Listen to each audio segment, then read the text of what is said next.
ॐ स्थापकाय च धर्मस्य सर्वधर्मस्वरूपिणे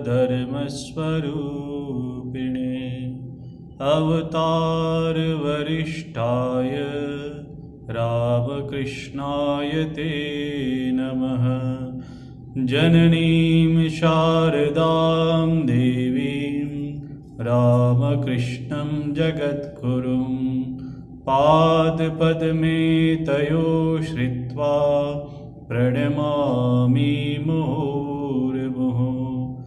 नमस्ते यतिराजाय विवेकानन्दसूरये सच्चित्सुखस्वरूपाय स्वामिने तापहारिणे।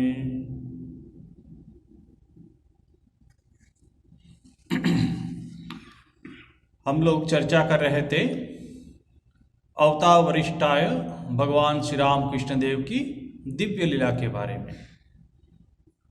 तो पिछले क्लास में हम लोग ने देखा था कि हल्दारी की घटना हम लोग चर्चा कर रहे थे कि हल्दारी कोई एक निंदनीय साधन मार्ग का अवलंबन करके वो साधना कर रहे थे, इसलिए दक्षिणेश्वर के आसपास के जितने भी लोग थे तो उसकी निंदा कर रहे थे। मगर हल्दारी वाक् सिद्ध है, हल्दारी के मुंह से जो भी निकलेगा वो सत्य फलित होगा, इसलिए उसकी निंदा करते हुए भी उसके सामने किसी को कहने की हिम्मत नहीं थी। मगर श्री राम कृष्ण देव को इस बात का पता लगा तो श्री राम कृष्ण देव ने सब कुछ हल्दारी को मुंह पे बता दिया। तब हल्दारी ने क्या कहा, कनिष्ठ होकर तूने मेरी अवज्ञा की, तेरे मुंह से खून गिरेगा। अब श्री राम कृष्ण देव को इसने ऐसा कह दिया, अभिशाप दे दिया। श्री राम कृष्ण देव ने उसको बहुत समझाने की कोशिश की किंतु नहीं समझे। तो फिर क्या हुआ, लगभग 8-9 बजे श्री राम कृष्ण देव के तालू में एकाएक बड़ी खुजली हुई। फिर उनके मुंह से खून की धारा बहने लगी। वो कैसी थी, सेम की पत्ती की रस की तरह उनका रंग घोर काला था तथा वह इतना गाढ़ा था कि उसका कुछ अंश मुंह से बाहर गिरने लगा और कुछ मुंह के अंदर जम जाने के कारण सामने दांतों के अगले भाग में बरगद की जटा की तरह लटकने लगा। अब देखिए ये कैसे खून गिर रहा है, एकदम गाढ़ा हो गया, काला था और बरगद की जटा की तरह वो लटकने लगा। मुंह के अंदर कपड़ा दबाकर मैंने खून बंद करने की चेष्टा की, फिर भी बंद न होने से मुझे अत्यंत भय हुआ। समाचार पाकर सब लोग दौड़कर मेरे पास आ गए। हल्दारी उस समय मंदिर में सेवा का कार्य कर रहा था। यह समाचार से घबराकर वह भी आ गया। मैंने उससे कहा, दादा देखो तो सही, अभिशाप देकर तुमने मेरी यह क्या दशा कर डाली।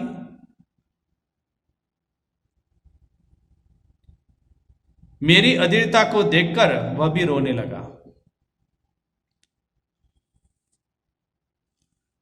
अब आगे क्या होता है हम लोग देखते हैं।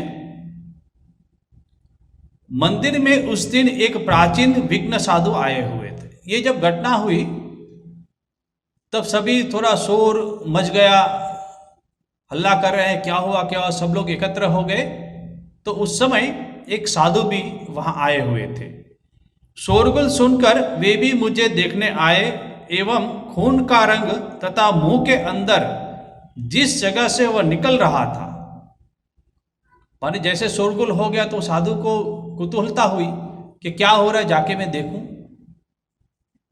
तो वो देखा और खून का रंग मुंह के अंदर जिस जगह से निकल रहा था उनकी परीक्षा कर उन्होंने देखा कि बहुत ही परीक्षा किया कि खून कहाँ से निकल रहा है, कैसा गाढ़ा है, और परीक्षा की उन्होंने। तब वो श्री रामकृष्ण देव को कह रहे हैं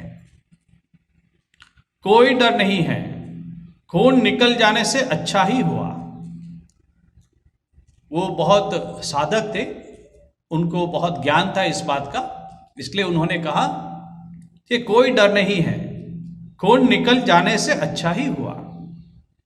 मुझे ऐसा प्रतीत हो रहा है कि तुम योग साधन किया करते हो। हठयोग की चरम सीमा में जड़ समाधि होती है, तुम्हें भी वह हो रही थी। श्री रामकृष्ण देव हठयोग की साधना कर रहे थे उस समय, बोले कि ऐसा ही होता है। क्या होता है? बोले जड़ समाधि की अवस्था होती है, और उस समय ऐसा ही होता है। कैसा? फिर उसका विवरण देते हैं। सुषुम्ना का द्वार खुल जाने से शरीर का खून मस्तक पर चढ़ रहा था। माने सुषुम्ना नाड़ी का द्वार खुल गया और जो खून का जो प्रवाह है वो ऊपर की तरह ऊर्ध्व गति को प्राप्त होकर मस्तक की तरह, सिर की तरह जा रहा था। मस्तक पर न चढ़कर अब इस प्रकार मुंह के अंदर से अपने आप निकलने का एक मार्ग बनाकर वह निकल गया। बोले गले से ऊपर यदि चला जाता, मगर वो खून ने क्या किया कि गले से बाहर आ गया, मुंह के द्वारा बाहर आ गया।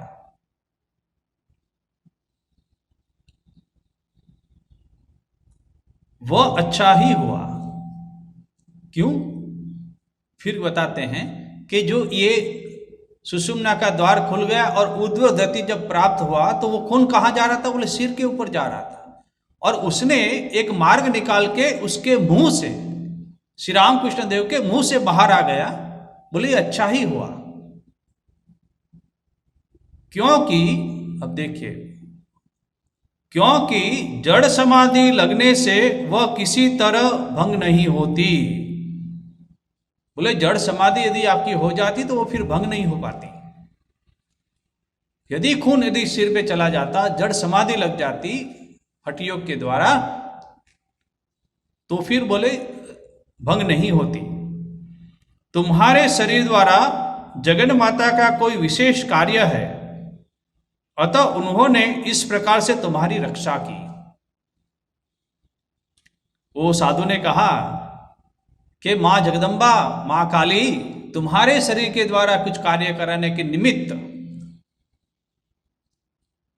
कुछ कार्य बाकी है, इसलिए ये ऐसा हुआ और तुम्हारी रक्षा की।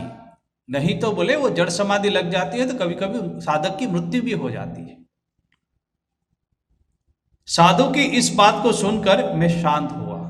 श्री रामकृष्ण देव कहते हैं कि साधु ने जैसे ऐसा कहा तब मेरा मन बोले शांत हो गया। श्री रामकृष्ण देव के संबंध में हलदारी का वह अभिशाप इस प्रकार काकतालीय न्याय से सफल होकर वरदान के रूप में परिणित हुआ था। अभिशाप तो दिया, मगर वो अभिशाप फिर क्या हो गया? मां की इच्छा से वो वरदान हो गया। अभिशाप क्या था?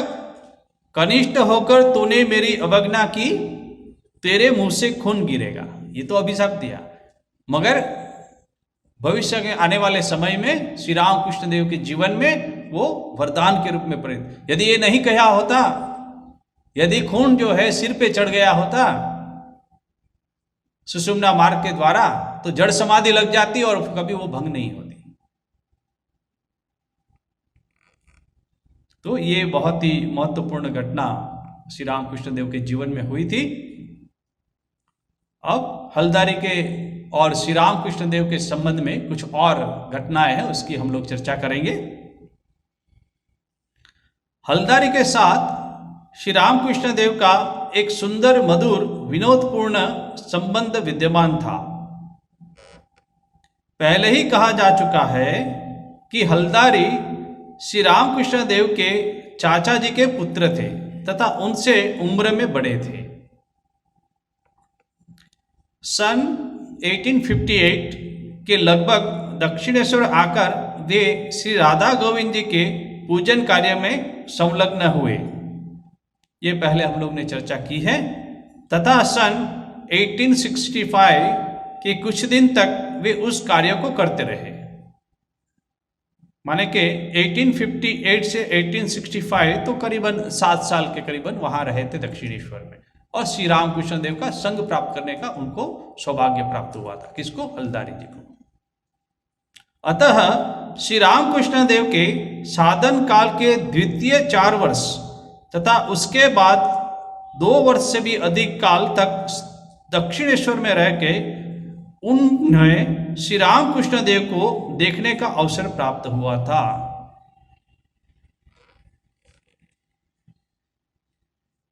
जब श्री रामकृष्ण देव 4 साल का ऐसे 12 साल तक सब करते थे, साधना करते थे, तब कहते हैं कि द्वितीय 4 वर्ष, पहले 4 वर्ष तो थे तब हलदारी नहीं थे, द्वितीय 4 वर्ष की साधना जब शुरू की थी श्री रामकृष्ण देव ने, और उसके बाद 2 वर्ष से भी अधिक, तो 4 और 3 7 साल।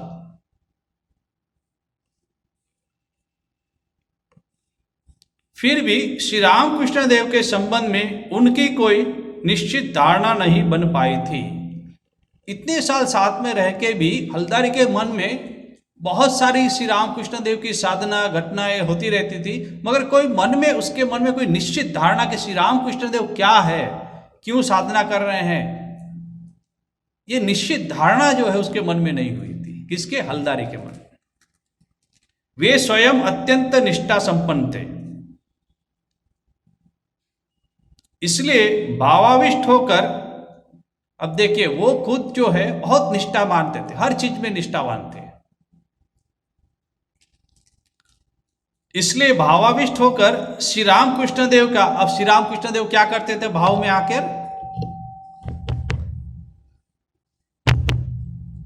आकर जो है वो क्या करते थे? श्री रामकृष्ण देव का वस्त्र, यज्ञोपवीत आदि का परित्याग उन्हें नहीं सूझता था। हम लोग ने पहले ही देखा है कि श्री रामकृष्ण देव जब पंचवटी में जाते थे तब वो कोई नहीं देखते थे, जंगल में जाके वो वस्त्र और यज्ञोपवीत आदि का परित्याग करके वो ध्यान धारणा किया करते थे। तब हृदय भी कहता था कि मामा, अरे ध्यान करना है तो करो, मगर ये यज्ञोपवीत को क्यों त्याग कर रहे हो, वस्त्र क्यों त्याग कर रहे हो? ठीक वैसा ही ये हलदारी भी देखते थे, और उसको ये जचता नहीं था। अरे साधना करना है तो कीजिए, मगर जो ब्राह्मण कुल का एक सर्वश्रेष्ठ निशानी है वो यज्ञोपवीत है, और उसको भी आप त्याग कर रहे हैं। बहुत जन्मों के कर्मों के फल के, सत्कर्मों के फल के हिसाब से जब मनुष्य जन्म हुआ है, मनुष्य जन्म में भी उच्च कुल के ब्राह्मण कुल में जन्म हुआ है, और उसका भी तुमने परित्याग कर दिया, यज्ञोपवीत त्याग दिया। तो ये उसके मन में जचता नहीं था। किसके? हलदारी के मन में। वे सोचते थे कि उनका कनिष्ठ भ्राता यथेच्छारी अथवा पागल हो गया है। बोले कि श्री रामकृष्ण देव को अपनी इच्छा से सब कुछ कर रहे हैं और पागल जैसा व्यवहार कर रहे हैं। बोले पागल हो गए श्री रामकृष्ण देव। हृदय कहता था। अब हृदय क्या कहते हैं? वे मीन्स के हलदारी, वे कभी कभी मुझसे कहा करते थे। अब देखिए हलदारी अब हृदय को कह रहे हैं, क्योंकि हृदय वो श्री रामकृष्ण देव के सेवा करते थे और साथ में हमेशा साथ में रहते। जितनी भी साधना उन्होंने की तो हृदय श्री रामकृष्ण देव के साथ में ही रहते थे और सहायता करते थे साधना में। तो अब हलदारी उसको कह रहे हैं, हृदय को क्या कहते हैं? हृदु, कभी तो वे वस्त्र फेंक देते हैं और कभी जेनेऊ उतार डालते हैं। यह कार्य अत्यंत अनुचित है। जन्म जन्मांतर के पुण्य से ब्राह्मण के घर जन्म होता है। बोले इतने जन्म के पुण्य कर्म से ब्राह्मण के जन्म में श्री रामकृष्ण देव का जन्म हुआ है, और वो क्या करते हैं, जनोई उतार के फेंक देते हैं। बोले वस्त्र उतार के फेंक देते हैं, ऐसे करके वो साधना करते। तो वो हलदारी हृदय को समझा रहे हैं कि देखो ये मामा तुम्हारे ऐसा कर रहे हैं। और क्या वे उस ब्राह्मणत्व को तुच्छ मानकर उस अभिमान को त्यागना चाहते हैं? बोले इतना उच्च ब्राह्मण कुल में जन्म, उसको भी क्या वो त्यागना चाहते हैं? ऐसी तो कैसी साधना है? ऐसी क्या उन्नत स्थिति उन्हें प्राप्त हुई है? बोले उसको ऐसी क्या उन्नत स्थिति प्राप्त हुई है कि ऐसा आचरण कर रहे हैं, ब्राह्मणत्व को ही त्याग रहे हैं। ऐसी क्या उन्नत स्थिति उन्हें प्राप्त हुई है जिसके आधार पर वे अपने को इस प्रकार के आचरण करने का अधिकारी समझते हैं? अब ये हलदारी की भी थोड़ी अभिमान है, गर्व है कि उनको ऐसा क्या प्राप्त हो गया कि अपने आप को अधिकारी समझते हैं ये सब में। ये किसको कह रहे हैं? हृदय को कह रहे हैं हलदारी। हृदु, वे तुम्हारा कहना कुछ कुछ मानते हैं। क्यों? क्योंकि साधना जब भी श्री रामकृष्ण देव करते थे तो हृदय उनकी सेवा करता था, तो हृदय कभी कुछ कुछ कहते थे, श्री रामकृष्ण देव हृदय की बात माना करते थे। तो ये हलदारी को मालूम था, इसलिए हलदारी अभी हृदय को कह रहे हैं कि तुम्हारे मामा को समझाओ। क्या समझाओ? ये सब समझाओ, जिससे भी इस प्रकार के आचरण न करे। बोले तुम्हारे मामा को समझाओ,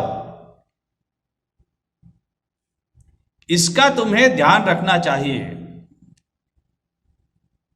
बोले तुम तो उसके साथ ही रहते हो और तुमको ये सब ध्यान रखना चाहिए कि मामा देखो वस्त्र त्याग कर रहे हैं, जनोई त्याग कर रहे हैं, ये सब ठीक नहीं, मामा को समझाओ।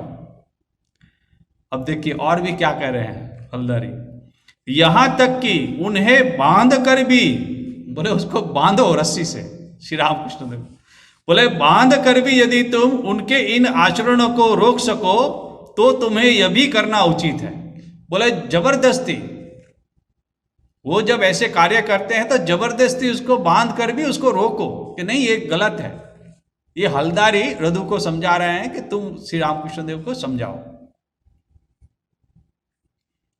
बहुत सुंदर घटना है। फिर देखिए आगे आगे आगे भगवान की लीला है ना, इतनी सुंदर है कि उनके श्रवण से ही मनुष्य को आनंद प्राप्त होता है।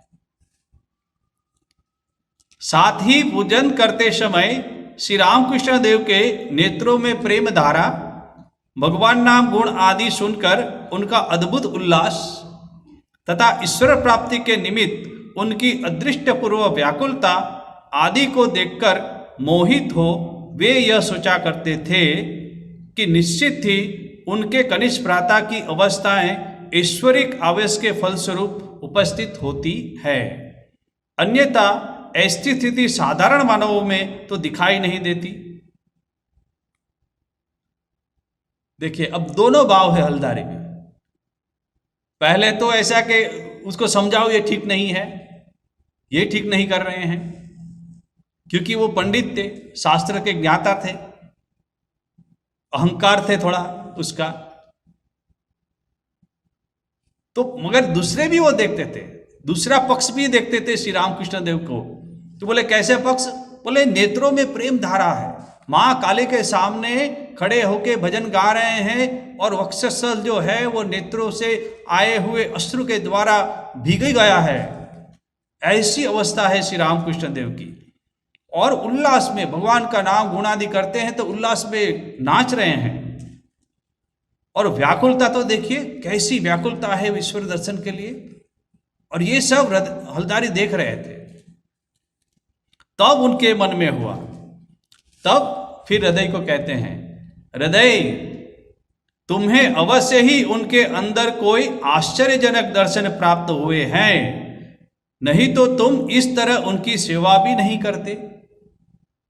फिर ये भी कह रहे हैं हलदारी कि हृदय तुमको कुछ न कुछ श्री रामकृष्ण देव के अंदर कुछ दिखा है, नहीं तो इतने दिनों से इतने सालों से तुम उसकी सेवा क्यों करते?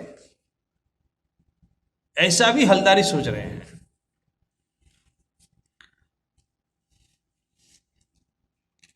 अब देखिए, अब बहुत ही सुंदर घटना है। हलदारी का मन सर्वदा इस प्रकार संदिग्ध अवस्था में रहने के कारण अब कभी ऐसा सोच रहा है, कभी वैसा सोच रहा है। कभी श्री रामकृष्ण देव के बारे में उच्च धारणा उसके मन में आती है, कभी उसके बारे में कनिष्ठ धारणा आती है कि ये कैसे कर रहे हैं, ये सब ये गलत है। और कभी कभी उसमें दिव्य भाव दिखता है, ईश्वर का आविर्भाव देखता है श्री रामकृष्ण देव में, तब फिर वो हृदय को कहते हैं कि तुमको कुछ दिखा है। अब देखिए, अब फिर क्या कह रहे हैं। वास्तविक स्थिति के बारे में वे किसी भी प्रकार से कोई निश्चित मीमांसा नहीं कर पाते थे। मतलब वास्तविक क्या है, श्री रामकृष्ण देव है कौन, वो उसकी मीमांसा ठीक ठीक नहीं कर पा रहे हैं।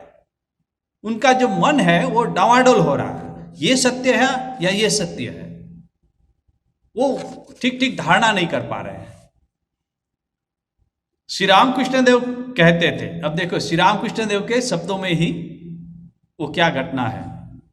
मेरे पूजन को देखकर मुग्ध हो हलदारी ने कितनी ही बार मुझसे कहा है। जब भी श्री रामकृष्ण देव पूजन किया करते थे तो हलदारी भी वहां उपस्थित थे, तो वो देखते थे कि श्री रामकृष्ण देव कैसे मां काली की पूजा कर रहे थे। तो फिर वो हलदारी उनको कहते थे, रामकृष्ण अब की बार मैंने तुमको पहचान लिया। यानी इतने उच्च भाव में वो पूजा करते थे और दिव्य भाव था श्री रामकृष्ण देव का।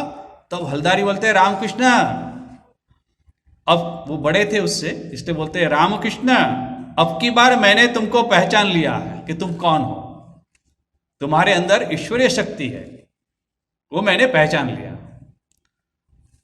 यह सुनकर कभी कभी परिहासपूर्वक मैं कह उठता था, मीन्स के श्री रामकृष्ण देव, जब हलदारी जब ऐसा कहते थे तब श्री रामकृष्ण देव उसको कहते थे, क्या कहते थे, देखना फिर कभी गोलमाल ना हो जाए।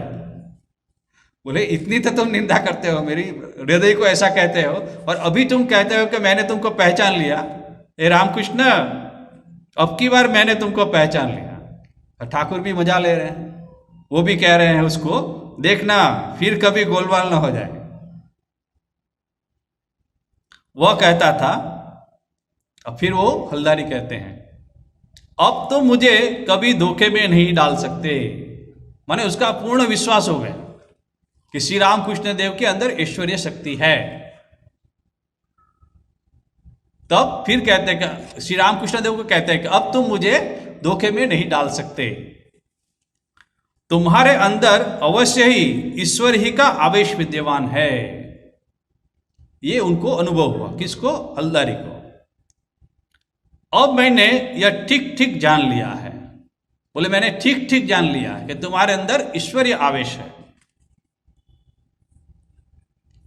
यह सुनकर मैं कहता था, फिर ऐसा बोले हलदारी, फिर श्री रामकृष्ण देव कहते हैं, अच्छा देखा जाएगा। पहले क्या कहा, देखना फिर कभी गोलमाल ना हो जाए। फिर हलदारी ने कहा, फिर श्री रामकृष्ण देव कह रहे हैं कि अच्छा देखा जाएगा। तदंतर मंदिर की सेवा पूजा समाप्त कर हलदारी जब नाश लेकर, अब देखिए मंदिर के तो पूजा करते थे और मंदिर की पूजा का कार्य उनका संपन्न हो गया। अब नाश लेकर श्रीमद् भागवत, गीता या अध्यात्म रामायण आदि शास्त्रों का विचार करने बैठता। कौन, हलदारी।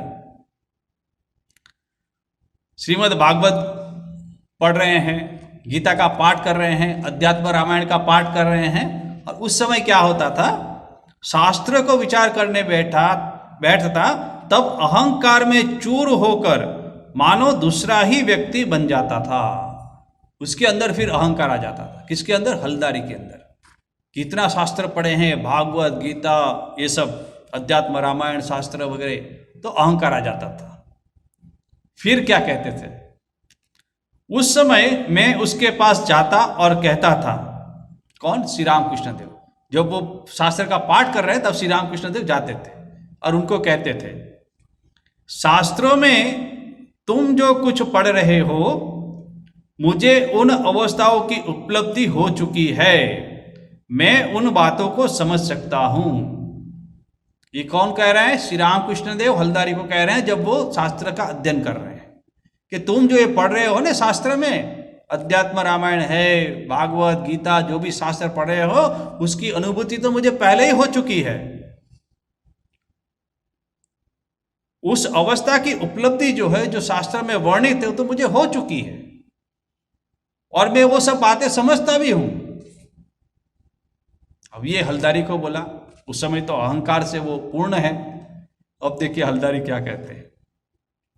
यह सुनकर वह कह उठता था, अरे तू तो निपट मूर्ख है। श्री रामकृष्ण देव को कह रहे, अरे तू तो निपट मूर्ख है, तो तुमको तो पढ़ना लिखना ही नहीं आता है, तू अपना नाम भी ठीक से नहीं लिख पाता, और तुम बड़ी शास्त्र की बातें बोले, तुमको अनुभूति हो गई है। अरे तू तो निपट मूर्ख है, इन बातों को क्या समझेगा? ये हलदारी श्री रामकृष्ण देव को कह रहे हैं। बोले ये सब शास्त्र की बड़ी बड़ी बातें का तुम क्या समझोगे? तुम मूर्ख है तुम तो। फिर श्री रामकृष्ण देव कह रहे हैं, मैं मीन्स कि अपने शरीर को दिखाकर कहते हैं, मैं कहता था, सच कह रहा हूं, इसके अंदर जो बैठा है वह सारी बातों को समझा देता है। बोले हलदारी, मेरे अंदर जो है वो सब तुम्हारे शास्त्रों की जितनी सारी बातें हैं वो मुझे समझा देते हैं, और उसकी मुझे उपलब्धि हो चुकी है, ऐसा कह रहे हैं। अभी कुछ समय पूर्व तुमने जो ये कहा कि इसके अंदर ईश्वरीय आवेश विद्यमान है, माने वो नाश लेके जब भागवत जब पढ़ रहे थे, उससे पहले ही तो कहा कि मैंने ठीक ठीक तुमको पहचान लिया है। इसलिए श्री रामकृष्ण देव कह रहे हैं, बोले अभी तुमने थोड़ी देर पहले तो कहा कि इसके अंदर, मेरे अंदर ईश्वरीय आवेश विद्यमान है, वही मुझे सारी बातें समझा देता है। बोले तुमने जो कहा वो जो ईश्वरीय है आवेश, वही मुझे समझा देता है, ऐसे श्री रामकृष्ण देव कह रहे हैं। हलदारी इस बात को सुनकर क्रुद्ध होकर कह बैठा। अब जैसे ही श्री रामकृष्ण देव ने ऐसे कहा तो बहुत क्रोधित हो गए, अहंकार से भरे हैं वो, क्योंकि शास्त्र पढ़ने बैठे हैं। फिर देखिए बहुत सुंदर कह रहे हैं, ये हलदारी कह रहे हैं, जा जा मूर्ख कहीं का, कलयुग में कल्कि के सिवाय ईश्वर के और अवतार की बात किस शास्त्र में है? बोले और अवतार की बात किस शास्त्र में बताओ? कल्कि में तो अवतार खत्म हो गया, अब कौन अवतार आने वाले हैं? तो जा जा मूर्ख कहीं का, कैसे लैंग्वेज यूज करते हैं। थे तो बड़े मित्र भी थे, कामरपुकुर में रहे थे साथ में। तो जा जा मूर्ख कहीं का, कलयुग में कल्कि के सिवाय ईश्वर के और अवतार की बात कहां किस शास्त्र में है? तू पागल हो गया है, इसलिए ऐसा सोचा करता है। हंसकर मैं कहता था, फिर श्री रामकृष्ण बोलते, फिर हंस के कहते थे, पहले कहा कि ईश्वर आवश्यक विश्वास, अब मैंने तुमको पहचान लिया। अब जैसे ही शास्त्र पढ़ने बैठे तो क्या बोल रहा है? तू पागल हो गया, इसलिए ऐसा बोल रहा है। अब श्री रामकृष्ण हंसकर कह रहे हैं, अभी तो तुम यह कह रहे थे कि फिर कभी गड़बड़ न होगी। अभी थोड़ी देर पहले बोला कि मैंने तुमको ठीक समझा लिया, फिर कभी गड़बड़ नहीं होगी। अब तुम फिर गड़बड़ कर रहे हो, मुझे फिर पागल कह रहे हो। किंतु उस बात को कौन सुनता है, क्योंकि उस समय अहंकार से निमग्न है। इस प्रकार की घटना एकाध दिन नहीं, दीर्घ काल तक होती रही। माने ऐसी कभी श्री रामकृष्ण देव में ईश्वरीय आवेश को देख रहे हैं, कभी फिर शास्त्र अध्ययन करने के लिए बैठे तो फिर अहंकार के वश श्री रामकृष्ण देव को पागल कह रहे हैं, मूर्ख कह रहे हैं। तो ऐसी घटना बोले एक बार नहीं हुई, बोले बहुत दिनों से चल रही है, ऐसे श्री रामकृष्ण देव कह रहे हैं। तदंतर एक दिन उसने मुझे भावाविष्ट हो, अब देखिए अब दूसरी घटना है, इतने दिन से चल रहा है, पागल कह रहे हैं, निपट मूर्ख कह रहे हैं, ये सब शब्द यूज कर रहे हैं, मगर अब पराकाष्ठा कहां हुई? इस घटना से। अब क्या कह रहे हैं? मुझे भावाविष्ट हो वस्त्र त्याग कर वृक्ष के ऊपर बैठकर बालक की तरह लघु शंका करते हुए देखा। अब हलदारी ने देखा श्री रामकृष्ण देव पेड़ पे चढ़ गए और वहां जाके बालक की तरह वहां पे लघु शंका कर रहे हैं, पेशाब कर रहे हैं वस्त्र त्याग करके। उस दिन से उसने यह पक्का निश्चय कर लिया कि मुझ पर ब्रह्म राक्षस का आवेश हुआ है। बोले इसके ऊपर राक्षस, ब्रह्म राक्षस है, उसका कोई भूत प्रेत का आवेश हुआ है। नहीं तो ऐसे कोई करता है वृक्ष पे जाके ऐसा कोई लघु शंका करता है?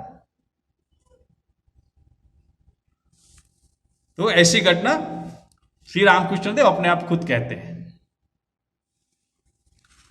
फिर देखते हैं, अब कभी कभी जब अहंकार के वश हलदारी कुछ और टिप्पणी कर देते हैं किसी देव देवता के ऊपर, उसकी एक घटना है। इसके पूर्व हलदारी के शिशु पुत्र के देहांत का हम उल्लेख कर चुके हैं। हलदारी, जब हम लोग ने पहले चर्चा की थी कि मां काली की पूजा कर रहे थे, मगर जब बलि की प्रथा चल रही थी तो उसके मन में थोड़ी खटखट चल रही थी कि ये ठीक नहीं है ऐसा। तो उसी खटखट के साथ वो मां काली की पूजा कर रहे थे। इसलिए मां काली ने दर्शन देके कहा कि तुम मेरी पूजा त्याग दो, नहीं तो तुम्हारे पुत्र का मृत्यु होगी। मगर हलदारी ने सत्य उसको नहीं माना और पूजा उसने चालू रखी। फिर सही में एक दिन गांव से खबर आई कि उसकी पुत्र की मृत्यु हो चुकी है। तब उन्होंने उस पूजा का कार्य से सेवानिवृत्ति ली। तो ये घटना हम लोग पहले देख चुके हैं। उस दिन से उनको श्री मां के संबंध में तमोगुणमयी या तामसी होने की धारणा उत्पन्न हुई थी। देखिए, पुत्र शोक हुआ था, पुत्र का निधन हो गया था, इसलिए उसको मन में बहुत दुख हुआ था। और उसी दिन से मां काली को तमोगुणमयी या तामसी ऐसी भावना उसके हृदय में उत्पन्न हुई थी। किसके? हलदारी के हृदय में। एक दिन श्री रामकृष्ण देव से उन्होंने उस बात को कह डाला। अब अंदर में जो भावना थी वो श्री रामकृष्ण देव को ही उसने कहा। क्या कहा? तामसी मूर्ति की उपासना से क्या कभी आध्यात्मिक उन्नति हो सकती है? अब जिस मां काली के बारे में श्री रामकृष्ण देव के सामने कह रहे हैं हलदारी, तामसी मूर्ति की उपासना। बोले तुम जो उपासना करते हो मां काली की, वो तो तामसी है, बोले तमोगुणमयी है, और उसकी पूजा करते क्या आध्यात्मिक उन्नति हो सकती है? ऐसी तीव्र बात जो है श्री रामकृष्ण देव को कह दी उसने। तुम उस देवी की आराधना क्यों करते हो? बोले मां काली की आराधना तुम क्यों करते हो, पूजा क्यों करते हो? तामसी है, बोले। यह बात सुनकर श्री रामकृष्ण देव ने उस समय उनसे कुछ नहीं कहा। रामकृष्ण देव चुप रहे एकदम उस समय। फिर क्या होता है? किंतु इष्ट देवता की निंदा सुनकर उनका हृदय अत्यंत व्यथित हुआ, क्योंकि मां काली को तो श्री रामकृष्ण इतना प्यार करते थे, इष्ट देवता थे, उनके बारे में किसी ने निंदा कर दी तो श्री रामकृष्ण देव का हृदय जो है अत्यंत दुखित हुआ। बहुत व्यथित हुए वो श्री रामकृष्ण देव कि मेरी मां को तुम तामसी कहते हो, तमोगुणमयी कह रहे हो। तदंतर काली मंदिर में जाकर अश्रुपूर्ण नेत्रों से उन्होंने श्री जगन माता से पूछा। श्री रामकृष्ण देव तुरंत चले गए, रोते रोते चले गए कि हलदारी तुमको तामसी कह रहा है, और दौड़े एकदम मंदिर में। फिर मां से पूछ रहे हैं श्री रामकृष्ण देव रोते रोते, मां हलदारी शास्त्रज्ञ विद्वान है। बोले हलदारी तो पंडित थे, उसने कितने शास्त्र पढ़े हैं, और वो तुमको ऐसा कह रहा है। कहते हैं मां हलदारी शास्त्रज्ञ विद्वान है, वह तुझे तमोगुणमयी कहता है, क्या तू वास्तव में वैसी हो? देखिए, अब उसने तो शास्त्र पढ़े हैं, शास्त्र पढ़ के वो तुमको ऐसा कह रहा है। वह तुझे तमोगुणमयी कहता है, क्या तुम वास्तव में वैसी है? क्या तुम वास्तव में ऐसी हो, तमोगुणी हो, तामसी हो? रो रहे हैं श्री रामकृष्ण देव महाकाली के सामने, और इतना व्यथित हृदय था उनका, व्यथा हो रही थी हृदय में।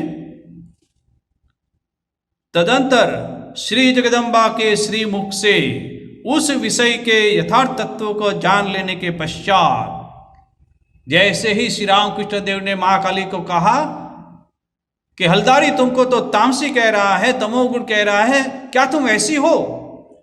तुरंत महाकाली ने उनको समझाया, श्री रामकृष्ण देव को, यथार्थ तत्व, बोले इस विषय में यथार्थ तत्व महाकाली ने श्री रामकृष्ण देव को समझाया। वो जान लेने के पश्चात उल्लास में उत्साहित हो श्री रामकृष्ण देव बहुत आनंदित हो गए, उल्लासित हो गए। श्री रामकृष्ण देव दौड़कर, अब देखिए क्या घटना है, पहले तो हलदारी ने तामसी कहा, श्री रामकृष्ण देव गए महाकाली के पास, और फिर जब तत्व से महाकाली ने उनको समझाया तो श्री रामकृष्ण देव आनंदित हुए और दौड़ के गए हलदारी के पास। और क्या कर रहे हैं, दौड़कर हलदारी के समीप आए और एकदम उनके कंधों पर चढ़कर, जहां वो पूजा कर रहे थे, जहां बैठे हुए थे, जिस जगह पे, श्री रामकृष्ण देव हलदारी के कंधों पे ऊपर बैठ गए। इतने आनंदित हुए, और उनका जो संशय था वो महाकाली ने स्वयं निपटा दिया, और दौड़े हलदारी के पास, और कंधों पे चढ़ के क्या बोल रहे हैं, कंधों पर चढ़कर उत्तेजित स्वर से बारंबार कहने लगा, यानी बहुत उत्तेजित हो गए, कंधों पे चढ़ के बोलने लगे, तू मां को तामसी कहता है? क्या मां तामसी है? एकदम उत्तेजित से बोले, तू मां को तामसी कहता है? क्या मां तामसी है? मां तो सब कुछ त्रिगुणमयी है, और साथ ही साथ शुद्ध सत्य गुणमयी है।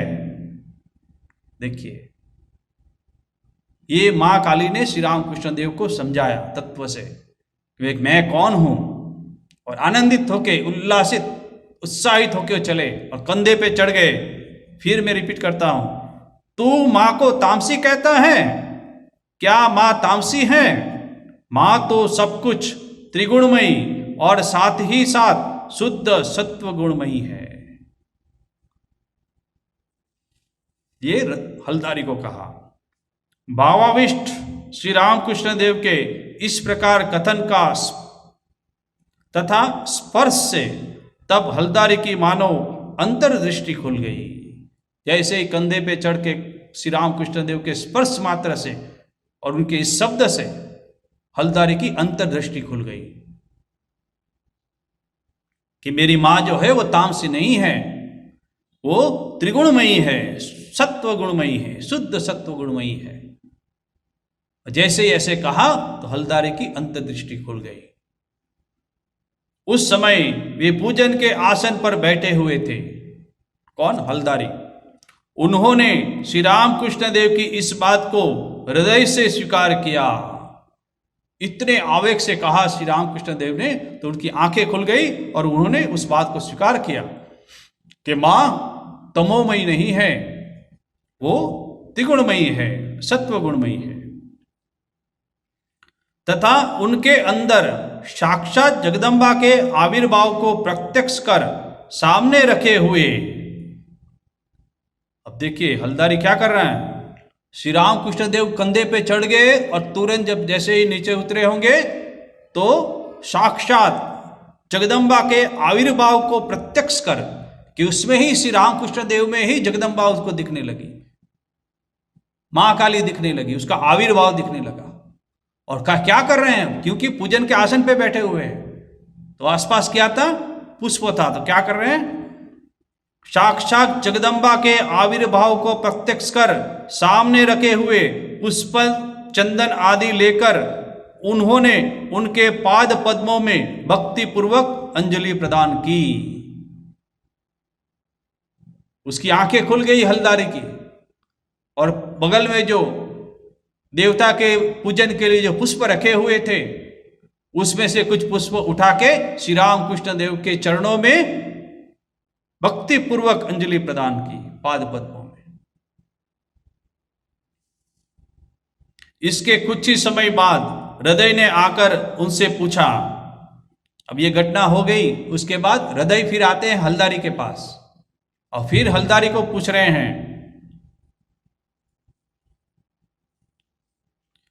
मामा जी, माने कि हृदय के फिर वो मामा जी होते थे, मामा जी तुम तो यह कहते थे कि रामकृष्ण पर भूत का आवेश है, और कुछ समय पहले तो आपने कहा कि तो पागल है, उसके ऊपर ब्रह्म राक्षस का आवेश हुआ है, और अभी उसी के सामने आपने पुष्प से अर्चना की,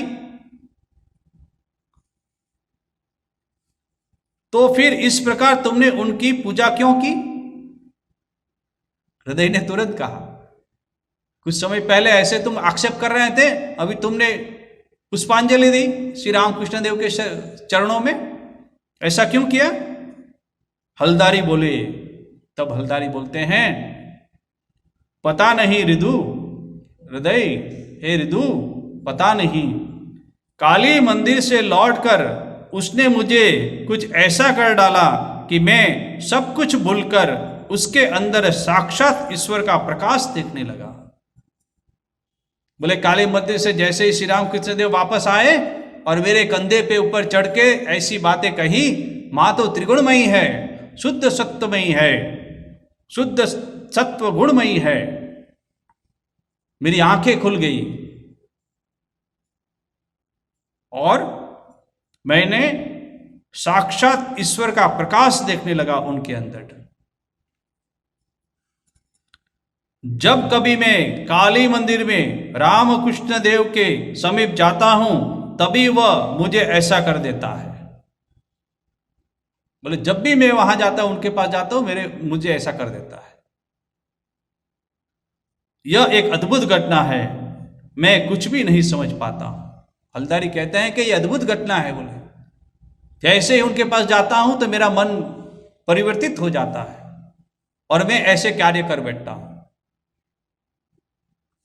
बोले मैं ऐसा कुछ नहीं समझ पा रहा हूं इस बातों को। इस प्रकार हलदारी को श्री रामकृष्ण देव के अंदर बारंबार देवी प्रकाश दिखाई देने पर भी नाश लेकर जब वे शास्त्र विचार करने बैठते थे, तभी पांडित्य से अभिमान में चूर होकर पुनर्मुषिकत्व को प्राप्त हो जाते थे।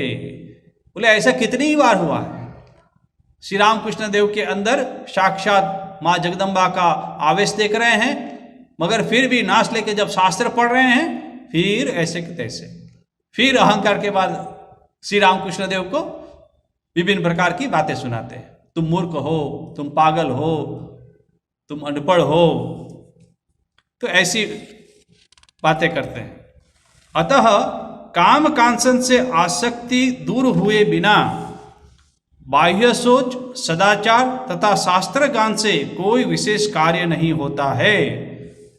देखिए श्रीमद स्वामी शारदानंद जी महाराज कह रहे हैं कि कितने भी बड़े पंडित हो, शास्त्रज्ञ हो, चाहे कितने भी शास्त्र पढ़े हो, और बाह्य सोच जो है उसमें भी आप पारंगत हो, सदाचार भी आप कर रहे हैं, शास्त्रज्ञ हो, उससे कोई फर्क नहीं पड़ता है बोलते हैं। तथा उससे मानव को सत्य तत्व की धारणा नहीं हो सकती है। यह बात हलदारी के पूर्वोक्त आचरण से स्पष्टतया समझी जा सकती है। जब तक भगवान के प्रति भक्ति, विश्वास, शरणागति नहीं होती है, तब तक बोले चाहे कितने भी शास्त्र पढ़े, मगर वो जब अहंकार आ जाता है तो उस साधक का पतन होता है, वो तत्व को नहीं समझ पाते। मंदिर में प्रसाद लेने के निमित्त आए हुए भिखारियों को नारायण मानकर श्री रामकृष्ण देव ने किसी समय उनकी जूठन को ग्रहण किया था। पहले हम लोग ने देख चुके हैं कि दक्षिणेश्वर में काली मंदिर में बहुत सारे गरीब भिखारी लोग आते थे, उनको वहाँ पे भोजन की व्यवस्था की जाती थी। जब वो लोग भोजन करके उठते थे तब श्री रामकृष्ण देव उनकी जो जूठन पट्टल है वो उठा के दूर रखते थे, फेंक देते थे, और उस जगह को भी वो साफ करते थे जहां उन्होंने भोजन किया था, जो जूठा स्थान है। यह हम पहले कह चुके हैं। यह देखकर अप्रसन्न हो हलदारी ने उनसे कहा था। अब फिर हलदारी कहे कि ये पहले देखे थे उन्होंने कि मामा जो है वो क्या कर रहे हैं, जूठी पत्तल उठा रहे हैं। ये उच्च ब्राह्मण कुल में जन्मे जो है उनको अग्निपवित्र त्याग करके ध्यान कर रहे हैं, वस्त्र त्याग करके ध्यान कर रहे हैं, और अभी देख रहा हूं कि ये जूठी पत्तल उतार रहे हैं। वो किसकी? बोले गरीब जितने भी थे, जो भिखारी थे, वो नीच कुल के जितने थे, वो सब वहां भोजन ले रहे हैं, उसकी जूठी पत्तल उठा रहे हैं, फेंक रहे हैं, वो स्थान जो है उसको भी साफ कर रहे हैं। ये हलदारी देख रहे हैं। अब फिर क्या कह रहे हैं? अप्रसन्न हो हलदारी ने उनसे कहा, मीन्स के श्री रामकृष्ण देव को कहा, मैं देखूंगा कि तेरी संतानों का विवाह कैसे होगा। अब ये श्री रामकृष्ण देव को कह रहे हैं, तुम ऐसा कर रहे हो, जूठी पत्तल उठा रहे हो, मैं देखता हूं कि तुम्हारे जब संतान होगी तो विवाह कैसे होगा, मैं देखता हूं, वो विवाह में अटका दूंगा। अरे इसके कहा तुम अपनी बेटी को दे रहे हो, तो ऐसे है, पागल है, तो तुम्हारी संतान का विवाह कैसे होगा, मैं देखता हूं। ये हलदारी कह रहे हैं। ज्ञानाभिमानी हलदारी के मुंह से इस बात को सुनकर उत्तेजित हो श्री रामकृष्ण देव ने उन्हें उत्तर दिया था। श्री रामकृष्ण देव बहुत उत्तेजित हो गए। वो तो शास्त्रज्ञ है, पंडित है, और ऐसी बात कह रहे हैं। वाह रे अरण्य पंडित, श्री रामकृष्ण हलदारी को, वाह रे अरण्य पंडित, शास्त्र व्याख्या करते समय तू क्या यह नहीं कहता है कि जगत मिथ्या है?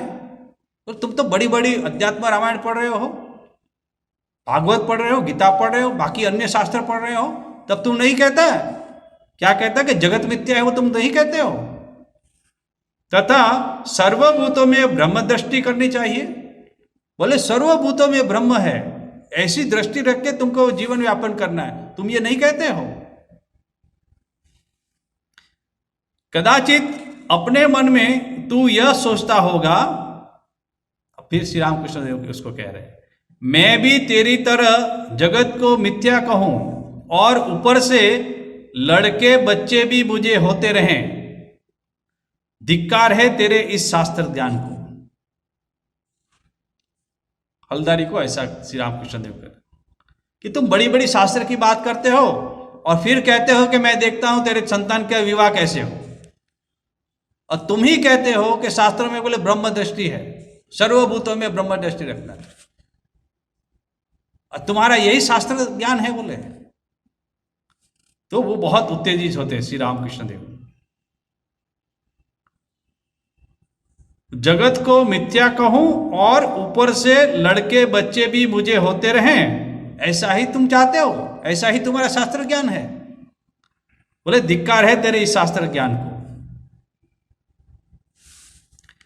तो ऐसे ही हलदारी के साथ श्री रामकृष्ण देव की जो दिव्य लीला थी। तो आज समय हो गया है, अगले शनिवार को फिर हम कोशिश करेंगे इसी श्रृंखला को आगे बढ़ाने की। हलदारी की और बहुत सारी बातें हैं, उसकी हम लोग चर्चा करेंगे, और ये श्री रामकृष्ण देव का जो जीवन है, जो दिव्य लीला है, उसका चिंतन करके हम उसके ही चरणों में, भगवान श्री रामकृष्ण देव के चरणों में भक्ति, विश्वास, शरणागति ये सब प्राप्त हो, ऐसी प्रार्थना करते हुए हम इस वर्ग का अंत करते हैं। भगवान से प्रार्थना करते हैं कि सबको उनके चरणों में भक्ति हो। ओम शांति शांति शांति। हरि ओम तत्सत्। श्री राम कृष्णार्पणमस्तु।